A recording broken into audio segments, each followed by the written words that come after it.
কাতারের সড়ক দুর্ঘটনায় নিহত 5 বাংলাদেশি প্রবাসীর মৃত্যুতে সিলেটের কানাইঘাট উপজেলায় তাদের গ্রামের বাড়িতে নেমে এসেছে শোকের ছায়া। কর্মস্থলে যাওয়ার পথে তাদের বহনকারী প্রাইভেট কার নিয়ন্ত্রণ হারিয়ে সড়ক থেকে ছিটকে পড়ে। ঘটনাস্থলে চালক সহ 5 জন নিহত হন। নিহতরা হলেন জিবাল আহমদ, জসিমউদ্দিন, মোস্তাক আহমদ, জুবায়ের আহমদ ও কাদির আহমদ। নিহতদের মরদেহ দেশে পাঠাতে প্রয়োজনীয় আইনি প্রক্রিয়া শুরু করেছে কাতারস্থ বাংলাদেশ দূতাবাস। স্বজনরা মরদেহ ফেরার অপেক্ষায় প্রহর গুনছেন।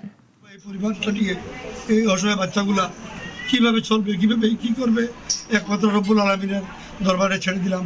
রব্বুল আলামিন সহায় হোক, এই প্রত্যাশা রাখি। আমার দাদু বাচ্চা দেওয়া আমি আমার দাদু বাচ্চা আমাদের সারিয়া দিয়ে দুনিয়ায় চলে গেছে কি আমার নাতি আমার বউ আবার অসুস্থ আমার নাতির বউ আমি বুঝবো ধরে আমার নাতি আরে বাবা হয়ে কিছু